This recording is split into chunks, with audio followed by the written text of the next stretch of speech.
Hey everybody, Mike here and welcome to the channel. Well, another day, another project, right? Actually today we're going to be doing two projects. We're going to be creating charcloth and charcoal. Now if you are into the outdoors, most likely you heard of charcloth at some point.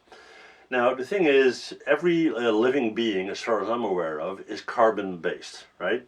So if you take a natural fiber, like for example cotton, and you do an incomplete burn on that, what will happen is the gases will be released, they'll be burned off, and you will have the equivalent of charcoal left, but then it's cotton, right?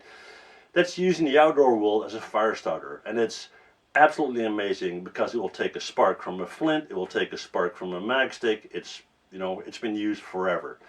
Now, the reason why we're doing charcloth and charcoal is because the process is exactly the same, right?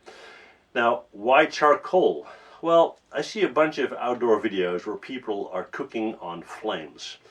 If you're cooking on a campfire, you're not supposed to cook on the fire, you're supposed to cook on the embers, right? On the coals.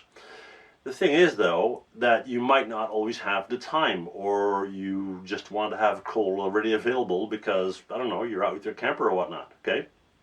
And coal can be quite expensive. Now, we're going to make charcoal lumps. Now let me explain that. You have charcoal, I think they're called pellets, like those egg-shaped things, right? These are man-made. That's basically sawdust, and they add lime to it. That's why it turns white when you heat it. They add cornstarch to it and all sorts of weird stuff, right? So it's mostly a man-made product. Now charcoal, on the other hand, is incomplete burnt wood. What happens is you superheat it in a container, like for example this can, right, with a hole on top, and due to the heat, the structure of the wood breaks down, the gases are released, and once the wood gases come out of the hole in the top, oxygen gets added and it'll burn off as a gas flame, right? Once that process is over, you open up the can and you got charcoal left. It tastes better if you cook your food on it, and there are a whole bunch of other benefits, but I'll talk about it in a bit, right?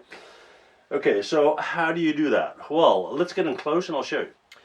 Alright guys, well this is my trusted charcloth tin, and as you can see it's nothing but a tin with a lid and a tiny hole in it, right?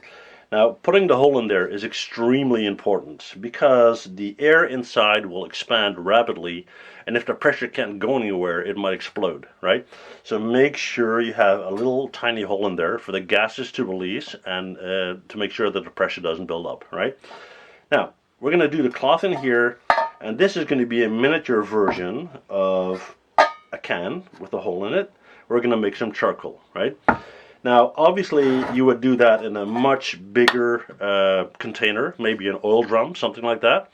And there are a ton of videos online how to do that, but the principle is exactly the same, right?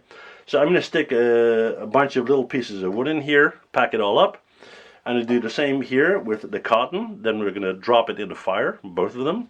And we're going to wait until the gases are released out of the holes and burn off. And then we open up, hopefully we have a charcloth left and charcoal left. Alright, here we go. Alrighty guys, let's start off with our charcloth tin. I'm just going to open that up. As you can see, it's empty and it has been used. And I'm just going to take a small piece of t-shirt. It's an old t-shirt, one of my cleaning rags. It doesn't matter really what it is, as long as it's 100% cotton, right? So I'm just going to take a little piece of that, and you really don't need that much, right? So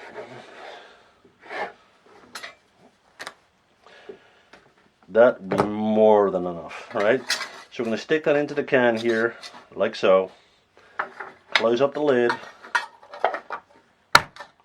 And again, make sure it's closed and make sure you have that hole in the top, right? Next up, we're going to put in some wood. Alrighty guys, so we've got a whole bunch of little sticks. Now keep in mind, if you are going to use this wood or the coal for smoking food or whatnot, obviously you're not going to use anything with paint on it or any oil to it or whatnot, right? But just for demonstration purposes, we're going to put all of these in the can here, and we're going to try and stack it in here as tight as possible.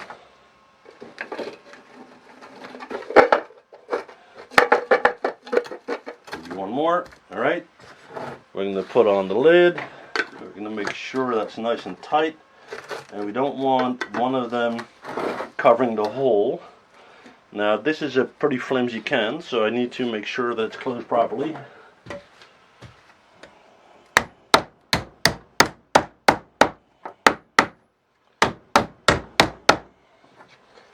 Alright.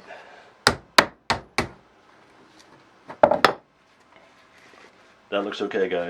Alright. So I'm going to start a fire, and I'm going to get these two in. Alright, see you in a bit. Alright guys, we've got a little backyard fire going on here, and yeah, it's going to be nice and toasty in a bit. And then we're going to throw in our cans. Alrighty guys, let's get our tins in there.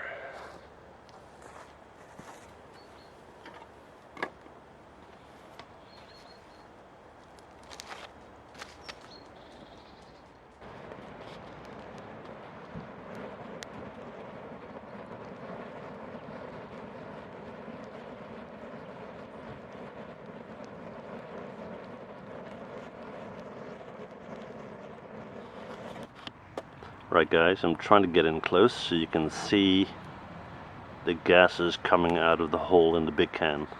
Hopefully you can see that on camera. So right now the gases coming out of the big can are clearly burning, and the idea is to let that burn, and once it stops, all the gases are out, cool down the can, and ready to go. And in the meantime, you can see that the small can is burning off gases as well.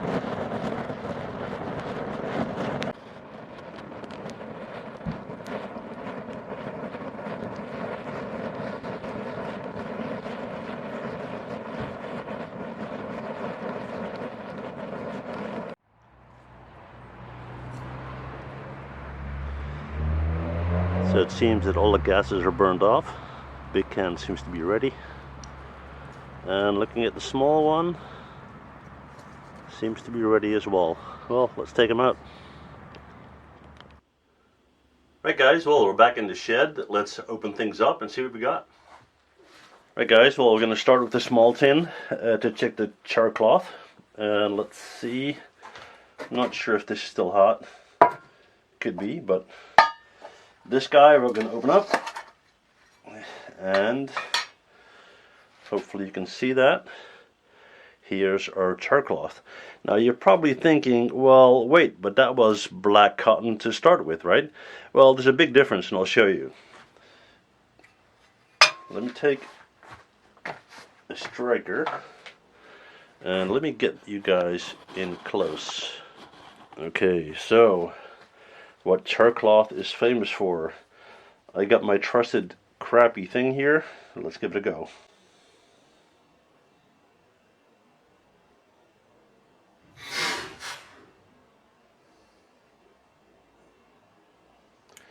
And you see, immediately, it takes multiple sparks. Now, that's charcloth for you. Cool, right? Okay, now, let's have a look at our charcoal. Alrighty. Screwdriver.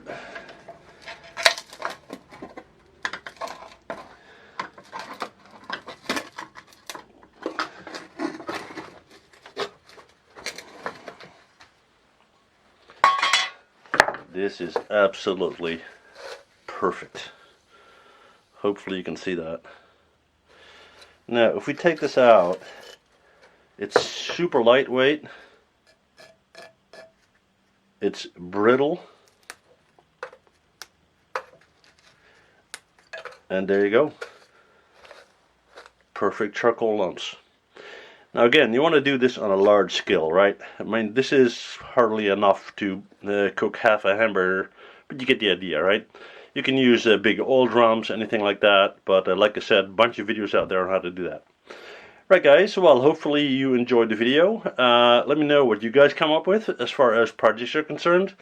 Thanks for watching, as always. If you enjoyed it, you know what to do, and see you guys in the next one. Bye.